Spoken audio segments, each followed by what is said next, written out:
India versus Bangladesh first T20 குவாலியரில் இந்த match நடக்குது. இதுக்கு முன்னாடி 2 டெஸ்ட் மேட்ச் நடந்தது. அந்த 2 டெஸ்ட்லையும் பார்த்தீங்கன்னா, இந்தியா வந்து கம்ஃபர்டபுளாக 2 மேட்சையும் வின் பண்ணி அந்த சீரீஸை வந்து வின் பண்ணாங்க. ஸோ அதுக்கப்புறம் தொடர்ந்து ஒரு 3 T20 மேட்ச் பங்களாதேஷ் கூட இருக்கு. இன்னைக்கு இந்த மேட்ச் பார்த்தீங்கன்னா, பங்களாதேஷ் கூட ஃபர்ஸ்ட் T20 குவாலியரில் நடக்குது. இந்த மேட்ச்ல இவரை பற்றி கண்டிப்பாக பேசியே ஆகணும். இவர் வந்து கண்டிப்பாக இந்த மேட்ச்ல பேசப்பட வேண்டிய ஆள். ஏன் அப்படின்னு பார்த்தோம்னா, ஒரு 3 ஓவர் 5 பால் வீசியிருக்காரு. வெறும் 14 ரன் தான் குடுத்திருக்காரு. ஒரு 3 விக்கெட் எடுத்திருக்காரு. அதோட இல்லாம அவரோட எக்கானமி பார்த்தீங்கன்னா 3.4. ஃபர்ஸ்ட் ஓவர் வீச வராரு. ஃபர்ஸ்ட் ஓவர் வீசினோனயே பார்த்தீங்கன்னா, இந்தியாவுக்கு பெருசா த்ரெட்டனா இருக்கிற லிட்டன் டாஸ் அப்படிங்கிற ஒரு பிளேயர் அவரோட விக்கெட் எடுக்கிறாரு. அடுத்தது 3வது ஓவர் திரும்ப வீச வராரு. அப்ப பார்த்தீங்கன்னா, இன்னொரு விக்கெட். கன்டினியூஸா ஃபர்ஸ்ட் ஓவர்ல ஒரு விக்கெட், அப்புறம் 3வது ஓவர்ல விக்கெட். அதுக்கப்புறம் பார்த்தீங்கன்னா, 20வது ஓவர் டெத் ஓவர் வீச வராரு. அப்போ ஒரு விக்கெட். 3 விக்கெட். இந்தியாவோட அக்கவுண்ட்ல விக்கெட்டை வந்து தொடங்கி வச்சதும் இவர் தான், முடிச்சவரும் இவர் தான். 2023 இன்டர்நேஷனல் பவுலர்ஸை எடுத்துக்கிட்டோம்னா, அதுல அதிகமா விக்கெட் எடுத்த பவுலர் இவரா தான் இருக்காரு. கிட்டத்தட்ட ஒரு 52 விக்கெட் எடுத்து இவர் தான் நம்பர் 1 பொசிஷன்ல இருக்காரு 2023 பொறுத்த வரைக்கும். யாரா அது? இவரை பத்தி இவ்வளவு தூரம் பேசுறாங்களே, யாரா இருப்பாரு அப்படின்னு தானே எல்லாருமே யோசிக்கிறீங்க. யாரும் இல்லைங்க. நம்ம இந்தியன் டீமோட லெஃப்ட் ஆர்ம் பேசர் ஹர்ஷதீப் சிங்கை பத்தி தாங்க நம்ம பேசுறோம்.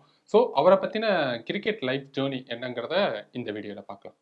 கிரிக்கெட் விளையாட்டில் வேகப்பந்து வீச்சு என்பது வாளை சுழற்சி எதிரியை நிலைகுலையச் செய்யும் சண்டை போன்றது. உலகின் அனைத்து அணிகளிலும் அப்படி குறிப்பிட்டு சொல்லும் பந்து வீச்சாளர்கள் இருக்கிறார். அதிலும் குறிப்பாக இடது கை பந்து வீச்சாளர்கள் ரன்களை கட்டுப்படுத்துவதிலும் வேகமாக விக்கெட் எடுப்பதிலும் வல்லவர்கள். கிரிக்கெட் விளையாட்டில் பல ஆண்டுகளாக இந்தியா ஆதிக்கம் செலுத்தி வந்தாலும் நல்ல இடது கை பந்து வீச்சாளர்கள் குறைவாகவே இருக்கின்றனர். ஜஹீர் கானுக்கு பிறகு ஷார்ப்பாக பந்து வீசும் இடது கை பந்து வீச்சாளர்கள் இந்திய அணிக்கு நீண்ட காலம் கிடைக்கவே இல்லை. அந்த தேடலில் இந்திய அணி கண்டடைந்த வீரர்தான் இவர். டெத் ஓவரில் பேட்ஸ்மேன்களை மிரள விடுவதிலும் துல்லியமான யார்க்கரால் ஸ்டம்பை தகர்ப்பதிலும் வல்லவர். அவர்தான் ஹர்ஷ்தீப் சிங். மத்திய பிரதேசத்தில் பிறந்த ஹர்ஷ்தீப் சிங் அப்பாவின் வேலை காரணமாக சண்டிகருக்கு குடிபெயர்ந்தார். அங்கு உள்ளூரில் நண்பர்களுடன் கிரிக்கெட் விளையாடுவதுதான் ஹர்ஷ்தீப்பின் பொழுதுபோக்கு. பாகிஸ்தான் உடனான போட்டியில் இந்தியாவின் இர்ஃபான் பத்தான் ஹாட்ரிக் விக்கெட் எடுத்ததை பார்த்துதான் தானும் பவுலராக வர வேண்டும் என முடிவெடுத்தார் ஹர்ஷ்தீப். இர்ஃபான் பத்தான் மற்றும் வாசிம் அக்ரம் தான் ஹர்ஷ்தீப்பின் இன்ஸ்பிரேஷன். 2015ஆம் ஆண்டு தன்னுடைய 16வது வயதில் ஜஸ்வந்த் ராயின் கிரிக்கெட் அகாடமியில் சேர்ந்தார் ஹர்ஷ்தீப். தன் வீட்டிலிருந்து 13 கிலோமீட்டர் உள்ள கிரிக்கெட் அகாடமியில் தினமும் காலையும் மாலையும் சைக்கிளில் சென்று பயிற்சி பெற்று வந்தார் அவர். முதலில் ஹர்ஷ்தீப் வீசிய வேரியேஷனால் பெரிதும் கவரப்பட்டார் ஜஸ்வந்த் சிங். ஆனால் அந்த வேரியேஷனே பிரச்சனையாக மாறியது ஒரு காலத்தில். ஒரு ஓவரில் 6 பந்தையும் வேரியேஷனாக முயற்சி செய்து அதிக ரன்கள் விட்டுக் கொடுத்தார் ஹர்ஷ்தீப்.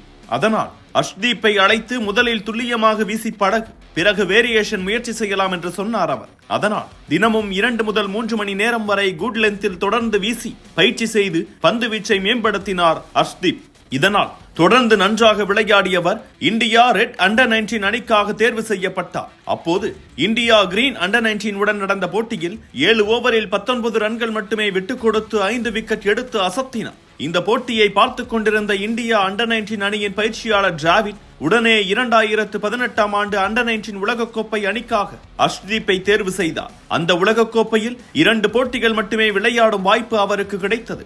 அந்த உலகக்கோப்பையை இந்திய அணி வென்றது. இதைத் தொடர்ந்து இந்தியா அண்டர் 23 அணிக்கும் தேர்வு செய்யப்பட்டார் ஹர்ஷ்தீப்.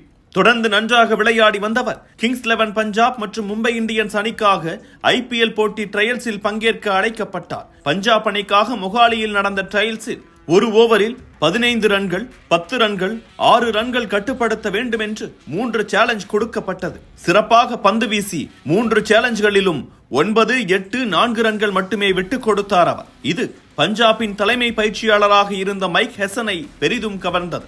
இதைத் தொடர்ந்து CK நாயுடு டிராபியில் பஞ்சாப் அண்டர் 23 அணிக்காக சிறப்பாக விளையாடினார். அப்போது ராஜஸ்தானுடன் நடந்த போட்டியில் ஹாட்ரிக் உடன் 10 விக்கெட் எடுத்து அசத்தினார். இந்த போட்டியில் பஞ்சாப் அணி வெற்றி பெற்றது. அந்த போட்டி முடிந்ததும் IPL ஏலத்தில் கிங்ஸ் 11 பஞ்சாப் அணிக்காக தேர்வு செய்யப்பட்ட செய்தி ஹர்ஷ்தீப்புக்கு தெரிய வந்தது. 2019ஆம் ஆண்டு கிங்ஸ் 11 பஞ்சாப் அணியில் சேர்ந்ததும் சீனியர் வீரர்களிடம் நிறைய கற்றுக்கொண்டார்.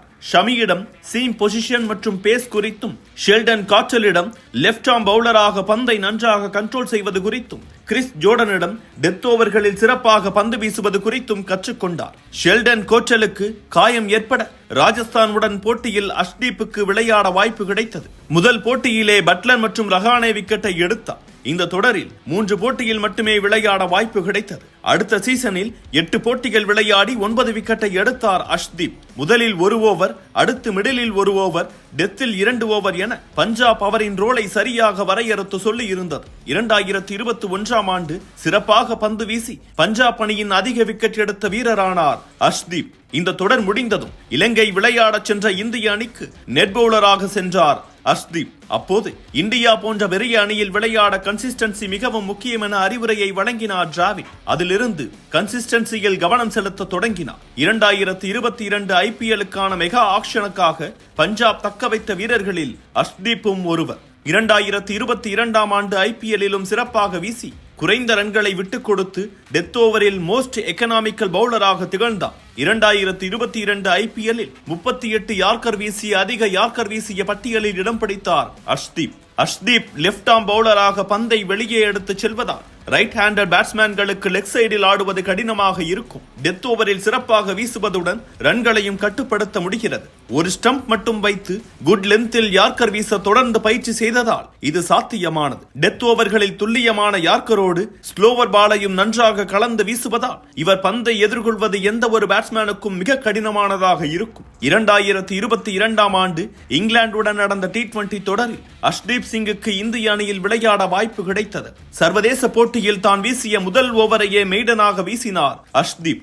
அஜித் அகார்கருக்கு பிறகு முதல் போட்டியில் முதல் ஓவரை மெய்டனாக வீசிய வீரர் இவர்தான். இந்த போட்டியில் 18 ரன்கள் மட்டுமே விட்டுக் கொடுத்து 2 விக்கெட்டை எடுத்திருந்தார். இதைத் தொடர்ந்து வெஸ்ட் இண்டீஸ் உடன் நடந்த T20 தொடரில் மொத்தமாக 7 விக்கெட் எடுத்து ஆட்டநாயகன் விருதையும் வென்றார் அஷ்தீப். அடுத்த ஆசிய கோப்பை T20 சூப்பர் 4 போட்டியை பாகிஸ்தானுடன் விளையாடியது இந்திய அணி. இந்த போட்டியில் ஆசிஃப் அலியின் கேட்சை தவறவிட்டார் அஷ்தீப். இந்த போட்டியில் அடுத்த 8 பந்துகளில் 16 ரன்கள் அடித்து பாகிஸ்தான் வெற்றிக்கு முக்கிய காரணமாக அமைந்தார் ஆசிஃப் அலி.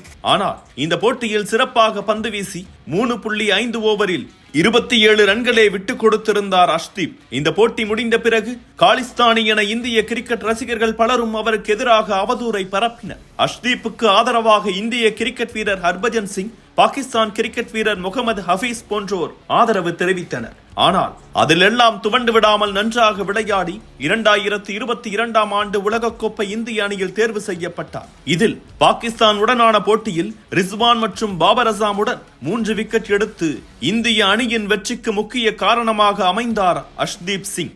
இந்த தொடரில் இந்தியா தோற்ற போதும் 6 போட்டியில் 10 விக்கெட் எடுத்து இந்திய அணிக்காக அதிக விக்கெட் எடுத்த வீரரானார் அவர். இதைத் தொடர்ந்து நியூசிலாந்து உடனான தொடரில் இந்திய ஒருநாள் அணியில் வாய்ப்பு கிடைத்தது. இந்த தொடரில் எந்த விக்கெட்டும் எடுக்காததால் இவர் T20 போட்டியில் மட்டுமே நன்றாக விளையாடுவார் என்ற விமர்சனம் எழுந்தது. இதைத் தொடர்ந்து 2023ஆம் ஆண்டு தென்னாப்பிரிக்காவுடன் ஒருநாள் தொடரில் தேர்வு செய்யப்பட்டார் அஷ்தீப். இதில் 3 போட்டிகளில் ஒரு 5-4, ஒரு 4-4 உடன் மொத்தமாக 10 விக்கெட் எடுத்து இந்திய வெற்றிக்கு முக்கிய காரணமாக அமைந்ததோடு தொடர் நாயகன் விருதையும் வென்று விமர்சனங்களுக்கு பதிலடி கொடுத்திருக்கிறார். இந்தியாவுக்கு எப்போதும் நல்ல லெப்ட் ஆர்ம் ஃபாஸ்ட் பவுலர் தட்டுப்பாடு இருக்கும். அந்த இடத்தை அஷ்தீப் சிங் நிரப்புவார் என எதிர்பார்க்கலாம்.